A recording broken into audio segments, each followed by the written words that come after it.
On revient maintenant à Shabbat. Donc si je mets maintenant ma boulette de viande sur le koum-koum, avec ou sans assiette, peu importe, et elle réchauffe de nouveau. Elle chauffe, elle chauffe, elle chauffe. Est-ce qu'on considère qu'il y a ici une cuisson? Non. La loi stipule en bishul achar bishul. Il n'y a pas de cuisson après cuisson quand l'aliment est sec. Sec ou même humide très légèrement. Ça veut dire que si c'est humide au point où, on appelle cela en hébreu, tofeach almenat ladpiach, c'est mouillé au point de mouiller. Ça, c'est considéré comme mouillé. Mais si c'est mouillé au point de pas mouiller, alors ce n'est pas considéré comme mouillé. C'est quoi mouillé, pas mouillé? J'explique. Si maintenant j'ai ici de l'humidité sur ma main, je passe le doigt maintenant et je pose par exemple sur la table. Si la table est mouillée, on dit que ça s'appelle mouillé mouillant. C'est un mouillé mouillant. Il y a un mouillé qui n'est pas mouillant. C'est que je passe le doigt maintenant, mais il y a tellement peu d'humidité que quand je repose maintenant mon doigt sur la table, ça ne fait rien du tout.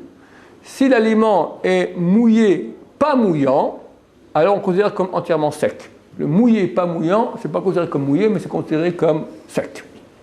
Tout ça pour nous amener maintenant au problème plus aigu de bishul ha bishul, de cuisson après cuisson d'une chose qui est liquide.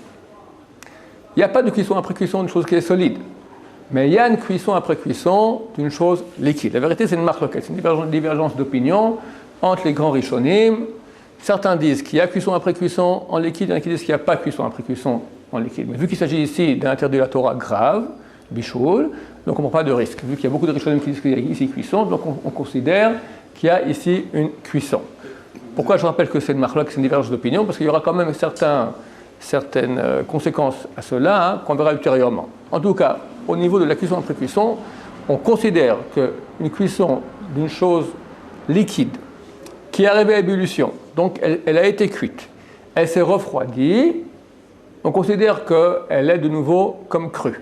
Et si on la réchauffe, il y a de nouveau une cuisson. Pourquoi? La logique des choses est la suivante.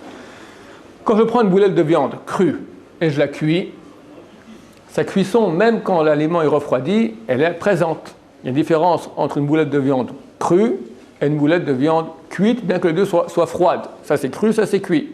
Y a-t-il une différence entre de l'eau cuite froide et de l'eau cuite froide? Tu prends un verre d'eau cuite froide et tu prends un verre d'eau pas cuite froide. Il faut y aller pour la différence entre les deux. Donc Razal dit, vu que c'est la même chose, ça veut dire que tout le fruit de la cuisson a disparu. Donc si tu réchauffes maintenant un liquide qui a déjà été cuit et arrivé à ébullition, pour nous c'est considéré comme une cuisson. Certains rishonim disent que non. Les rishonim sont les rabbanim, les rabbins, les décisionnaires du Moyen-Âge. Certains considèrent que non. Étant donné que l'eau a cuit, même si elle refroidit, il n'y a plus de cuisson. Pourquoi? Parce qu'il y a quand même une petite différence entre de l'eau cuite et de l'eau pas cuite. Elle est plus pure. Il y a moins de bactéries, moins de déchets, etc. Donc, étant donné que ce n'est pas la même chose, donc on peut recuire une eau froide qui a déjà été cuite auparavant. Comme je l'ai dit, étant donné qu'il s'agit ici d'un interdit de la Torah, on ne prend pas de risque et on considère qu'il y a un interdit de cuisson après cuisson pour les choses liquides. Donc, en résumé, c'est simple, les choses solides, il n'y a pas de cuisson après cuisson, les choses liquides, il y a cuisson après cuisson. Oui. Ils ont sorti une nouvelle gamme de concours où vous avez dit normalement le concours on peut mettre dessus parce que c'est pas prévu à l'effet de faire chauffer. Maintenant ils ont sorti des nouveaux concours avec comme une espèce de petite plaque au-dessus où on peut poser la théière, où on peut poser n'importe quoi. Est-ce que c'est considéré comme... Non, parce que bien qu'on peut y poser la théière et le pain, etc., ils ont mis une sorte de pédestal pour y mettre les choses. Personne ne cuisine sur un koum-koum. Ça n'existe pas quelqu'un qui cuisine sur un koum-koum. D'accord? On réchauffe sur un koum-koum, donc ça va. Donc je récapitule. Les choses sèches, on peut les recuire. Les choses, on peut les réchauffer, on va dire. Il n'y a pas de cuisson après cuisson. Les choses liquides, on ne peut pas. Qu'est-ce qu'on appelle liquide et qu'est-ce qu'on appelle solide? Un morceau de viande, c'est solide. De l'eau, c'est liquide. Mais du ketchup, est-ce que c'est liquide ou solide? C'est liquide. C'est pas clair. C'est pas clair. Le Rav Eliashiv, il dit que le ketchup, c'est solide. Pourquoi il dit ça, j'ignore. Ça se peut qu'il considère qu'elle est liquide tant que lorsque je le verse, ça ne tombe pas en continu, mais en discontinu, d'accord? Donc c'est une chose solide. Mais attention, il y a ketchup et ketchup.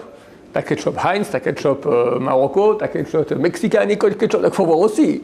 Donc il y a ici une fourchette assez floue entre ce qui est solide et ce qui est liquide. Il faudra faire attention de ne pas rentrer dans des problèmes. Il faut être certain que c'est considéré comme solide. Maintenant, il y a un point encore aussi qui est un peu border comme ça, limite. Une chose qui est solide, lorsque je vais la réchauffer, elle va devenir liquide. Quelqu'un pose la question, par exemple, il veut mettre son gâteau sur la plaque électrique pendant Shabbat et il met du chocolat. Il y a du chocolat, le chocolat il est solide, mais il va fondre. Ou bien tu as, je sais pas moi, tu as de la viande. Le Shulchan Aruch il parle d'une moliata. Moliata c'est une sorte de, tu as une couche de pâte, de la viande dedans, et devant une couche de pâte. Tu as la viande dedans, la viande hachée, puis il y a de la graisse. Et quand tu mets ça à chauffer, bon, au bout d'un moment, la graisse elle chauffe et elle devient liquide. Permis ou interdit? Permis. Là, la on permet, parce qu'on va d'après le moment où tu mets ça sur la source de chaleur. Quand tu le mets, c'est sec. Ah, après ça devient liquide, c'est déjà une conséquence qui vient plus tard, c'est pas l'action que tu as faite. Donc, mettre une chose solide, c'est permis, bien qu'elle va devenir liquide plus tard. Une soupe, alors, très bien. Tout ça à condition que ce soit des choses qui soient solides. Maintenant, un glaçon, une soupe qui a congelé, ou un bouillon d'une gelée, d'accord, où c'est un liquide, c'est une sauce, c'est quelque chose qui est liquide. C'est pas parce que maintenant elle est solide qu'elle a perdu son statut de liquide. La graisse, qui est dans une température ambiante, elle est solide, alors on considère que c'est un solide. Ah, j'ai mis à chauffer, elle est devenue liquide. Ça reste un aliment liquéfié, mais c'est un aliment, c'est pas une boisson, c'est pas un liquide, c'est un aliment solide. Mais une chose qui reste avec son statut de liquide, bien qu'elle peut maintenant être à l'état solide comme de l'eau, comme de la soupe, comme n'importe quelle chose qui est liquide, d'accord, d'habitude, alors on ne peut pas la considérer comme solide par le fait que maintenant elle soit congelée. Et si congelée ou même gelée ou même, d'accord. Donc faire attention à cela, on n'aura pas le droit de mettre une soupe congelée à réchauffer, ni du bouillon, ni des choses de ce type-là qui ont un statut de liquide, bien qu'elles soient maintenant, de façon provisoire, à l'état solide. On continue un tout petit peu avec Bishul Achar Bishul Belach.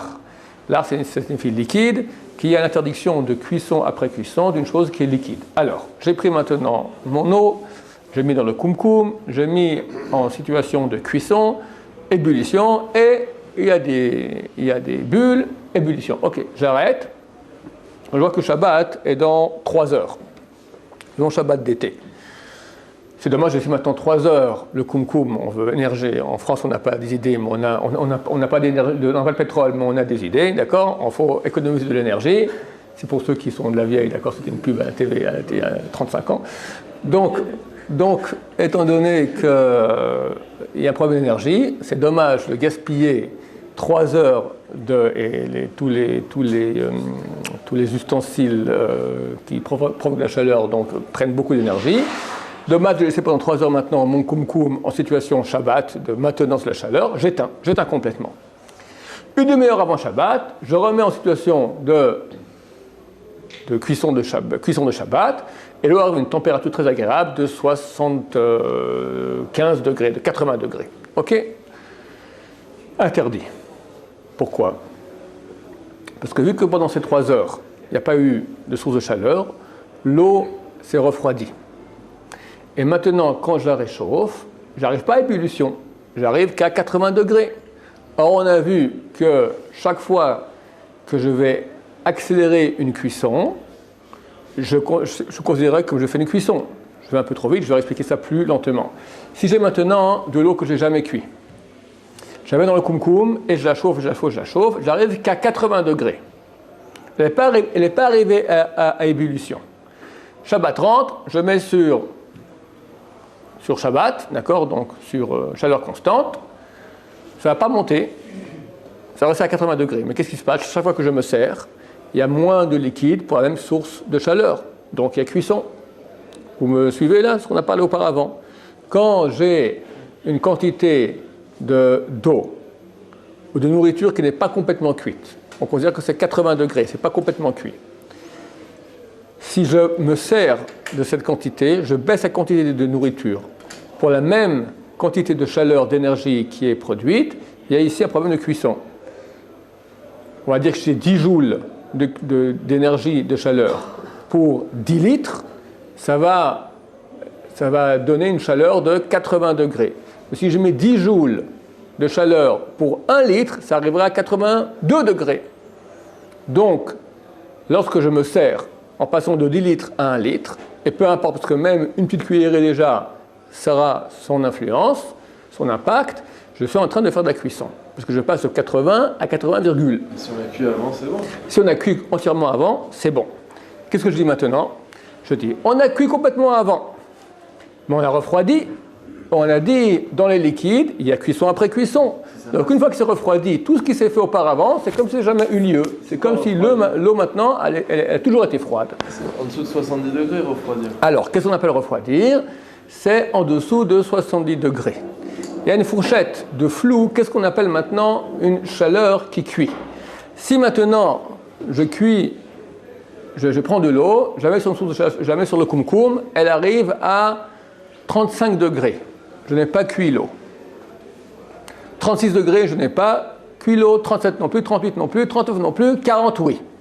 On considère qu'à 40 degrés déjà, l'eau est en état de cuisson, bien qu'elle n'est pas arrivée à 100 degrés. Mais j'ai transgressé l'interdit de cuisson. J'ai fait une petite cuisson déjà. Elle n'est pas totale, mais elle est déjà partielle. Ça me suffit déjà pour transgresser l'interdit de Shabbat à tout égard. Ça, c'est la fourchette quand je monte. J'arrive de cru à cuit. Qu'est-ce qui se passe maintenant quand je descends? J'ai de l'eau qui est à 100 degrés. J'éteins le kumkum. La température baisse 90, 80, 70, 60, 50. Shabbat rentre, juste avant, je remets de nouveau en état de chaleur constante. Ça remonte 60, 70, 80. Il y a un problème. Pourquoi? Parce que l'eau chaude s'est refroidie. Et quand je la réchauffe Shabbat, c'est un problème. C'est quoi je réchauffe Shabbat? Ça veut dire que j'ai mis avant Shabbat, j'ai mis à chauffer. Mais je vais me servir pendant Shabbat. J'espère que vous me suivez là. Je prends toutes les notions qu'on a étudiées aujourd'hui ensemble. Je l'ai bouillie à 100 degrés, elle a baissé à 50 degrés, je la rebouillie à 80 degrés. Et Shabbat rentre. Où est le problème? Le fait qu'elle a bouilli auparavant à 100 degrés, ça n'a plus aucun effet. Parce qu'on a dit qu'il n'y a pas de cuisson après cuisson. C'est comme si elle était froide. Donc maintenant, quand je la réchauffe de 50 à 80 degrés, c'est comme si j'avais pris de l'eau froide et j'ai mis à 80 degrés. On a dit, vu que ce n'est pas entièrement cuit, chaque fois que tu vas te servir, tu vas augmenter la cuisson.